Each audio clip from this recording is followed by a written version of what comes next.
বইটা উদ্বোধন হচ্ছে, এই বইটার সাথে হিউম্যান রাইটসের সম্পর্কটা যদি ছোট্ট করে একটু বলতেন, মানে এই বইটা পড়ে মানুষ কি কিছু তাদের মানে হিউম্যান রাইটসের মানুষের অধিকারের ব্যাপারে কি কিছু জানতে পারবেন? মানবিক অধিকার, মানুষের অধিকার, আমরা সমাজে বাস করি। তা এইখানে যে কটা কবিতা রয়েছে সব কিছুই কিন্তু সবকটাই কিন্তু সমাজের বিভিন্ন ব্যাপার নিয়ে লেখা আছে। যেমন তোমরা নিশ্চয়ই জানো এবং উপলব্ধি দেখেছ আর কি, যে প্রকৃতি ধ্বংস হওয়ার জন্য কীভাবে প্রকৃতি তার প্রতিশোধ করছে সেটা নিয়ে তোমাদের কবিতা বসুন্ধরা সম্মেলন। যে সিদ্ধার্থ শঙ্কর সরকারের একটি বই প্রকাশিত হচ্ছে, সেখানে সিপিডিআর ইন্ডিয়ার তরফে আপনি আমন্ত্রিত। সিপিডিআর ইন্ডিয়ার সঙ্গে কি সম্পর্ক? সম্পর্ক হচ্ছে স্যার আমাদের ওয়েল উইশার সংগঠনের এবং আমাদের লিগেল সেলের একটি দায়িত্বে আছেন advisor committee sir, working president, এবং আমাদের সাথে দীর্ঘদিন ধরে নৈতিকভাবে আমাদের সাথে স্যার রয়েছে। স্যারদের দৃষ্টিভঙ্গির দিক থেকে আমরা আমাদের এই পথ প্রদর্শন আমরা দীর্ঘদিনের পথ চলছি। আজ উপস্থিত আছেন আমাদের আইপি মুখার্জি, যিনি আজকের আমাদের প্রধান অতিথি, চিফ জাস্টিস, এবং আমাদের চেয়ারপারসন ওয়েস্ট বেঙ্গল গভর্নমেন্টের হিউম্যান রাইটস কমিশনের, তিনিও আমাদের ওয়েল উইশার, আমাদের সাথে দীর্ঘদিন ধরে জড়িয়ে আছেন। আমরা এনাদের পদনিদর্শনেই আমরা আমাদের মানবাধিকার যে সংগঠনটা centre for protection of democratic requirement of India, যাকে আমরা সিপিডিআর ইন্ডিয়া হিউম্যান রাইটস নামে আপনারা সবাই চেনেন, সেটা দীর্ঘদিন ধরে পথ চলার পথে এনাদের অনুপ্রেরণায় আমরা পথ চলছি, আমরা এনাদের থেকেই শিখছি। আমি Atindra Ghosh, all India general secretary, founder. আজ এই অনুষ্ঠানে আসতে পেরে খুব নিজেকে গর্ববোধ মনে করছি। স্যারের প্রতি বছরই একটু করে বই উন্মোচন হয় এই প্রেস ক্লাবে এবং আমরা সবাই মিলে উপস্থিত থাকি। আর যে বইটি উন্মোচন হতে চলেছে তার নাম হয়তো নয় সত্যি বাঁচা। এই যে বইটি, অসাধারণ একজন লেখক, মানে যে মানুষটার লেখা পড়লে বোঝা যায় যে মানুষটা কোন ডেপ্থের থেকে মানুষকে কি নিদর্শন বা কি জানাতে চাইছে। এইগুলো প্রত্যেকটা পাঠককে বলব যে বইটি সংগ্রহ করতে এবং বইটি পড়তে, এবং বইটি পড়ার মধ্যে অধ্যয়ন করার জন্য বলবো যে শুধু পড়ার মতো করে পড়লে হবে না, কিন্তু সেই বইটার যে লেখাগুলো রয়েছে মানুষের জীবনে কি আলোকিত হতে পারে বা আলোক সংস্থায় তিনি নিজের জীবনকে একটি অধ্যায়ের দিক থেকে নিয়ে যেতে পারে, সেরকম বহু লেখা এই বইটির মধ্যে রয়েছে। নমস্কার। মহিলা সেলের প্রেসিডেন্ট শেলি মুখার্জি, যদি আজকে এই অনুষ্ঠানে আসতে পেরে কেমন লাগছিল? আজকে দাদা সিদ্ধার্থ শঙ্কর সরকারের একটি বই উন্মোচন হবে। বইটি হলো হয়তো নয় সত্যি বাঁচা। বইটির প্রকাশনের জন্য আমাদের সবাইকে দাদা আসতে বলেছিলেন। দাদা আমাদেরই একজন হিউম্যান রাইটসের, এই জন্য মানে এখানে আসতে পেরে নিজেকেও খুব গর্ববোধ হচ্ছে, কারণ এখানে অনেক গুণীজনরা আছেন, এসছেন এবং আসবেন। আমি হিউম্যান রাইটস থেকে এসেছি, দাদাও আমাদের লিগাল সেলের একজন, আমাদের সব দেখাশোনা করে। আর আমার নাম শেলি মুখার্জি, ওয়েস্ট বেঙ্গলের, আমি হলাম মহিলা সেলের প্রেসিডেন্ট। নমস্কার। To lead a life. Otherwise we would starve and die. তাই জন্য নিজের আগেকার মাথাটা উনি কোলে নিয়ে খুব দুঃখ করছেন এবং ভাবছেন যে এই আমার হাল হতে হয়েছে এবং এই হালটা এবং এই স্টেটটা আমার আগে ছিল।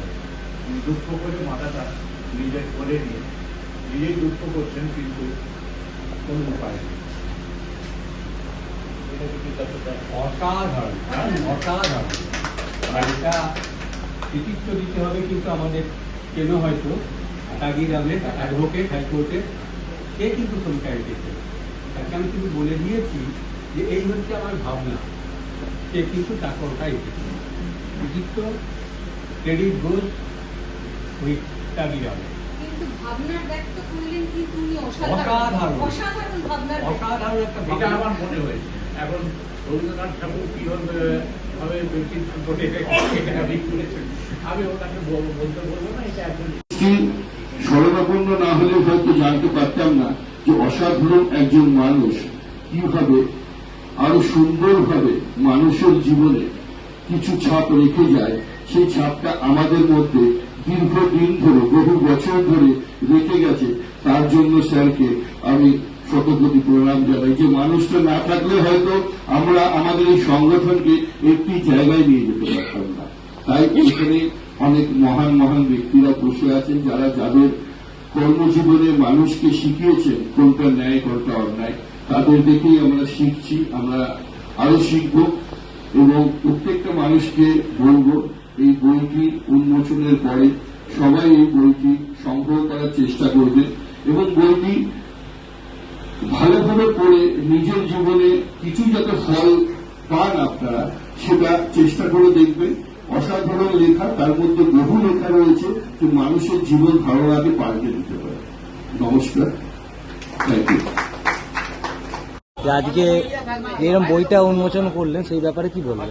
বইটি উনি আমার বিশিষ্ট বন্ধু বলুন, কলিগ বলুন, হাইকোর্টের উনি লয়ার। আমি ওখানে প্রথমে লয়ার ছিলাম, তারপর জজ ছিলাম। উনি আমায় রিকোয়েস্ট করলেন যে বইটা উদ্ঘাটন করতে।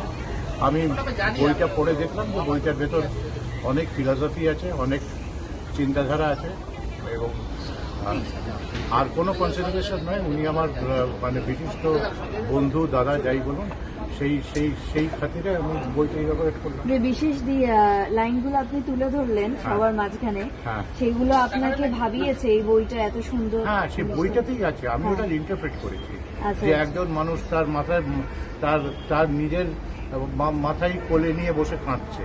মানে তার মানে কভার পেজটাই ভাবনা মানে হ্যাঁ, ভাবতে মানুষকে বাধ্য করছে। যে আমার মাথাটা একরকম ছিল, এখন সেটাকে কেটে দেওয়া হয়েছে, অন্য মাথা লাগানো হচ্ছে। তার মানে কি, আমার জীবনটা একরকমের ছিল, আমার এক রকমের প্রিন্সিপাল ছিল, এক রকমের চিন্তাধারা ছিল, এক ধরনের আমার মানে অ্যাকশন ছিল, তাতে আমি কিছু পাইনি। ওটা মাথাটা কেটে আমাকে সাবমিসিভ হতে হয়েছে, সব স্যাক্রিফাইস করতে হয়েছে,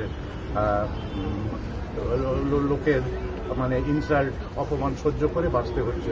সেইভাবেই বাঁচতে পারবো, নাহলে বাঁচতে পারছিলাম না। নীতি নিয়ে, সাহস নিয়ে বা ভালো কাজকর্ম করে অনেস্টির সাথে বাঁচতে পারছিলাম না, তো মাথা কেটে এখন আমাকে নয় সত্যি বাঁচা। মানিয়ে নিয়ে বেশ তো আছি এইভাবেই, না মানিয়ে বাঁচতে গেলে পারবো না কেউ।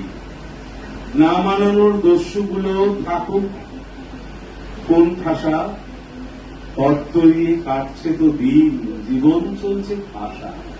বুকের ভেতর না মানানোর যুক্তি এবং তথ্য হঠাৎ হঠাৎ মারলে খোঁচা, মনকে রাখি শক্ত, তবু ওরা মোটে দমে না। একলা ঘরে দেয় হানা, ফিসফিসিয়ে বলে কানে, আমায় কি তোর লাগছে চেনা?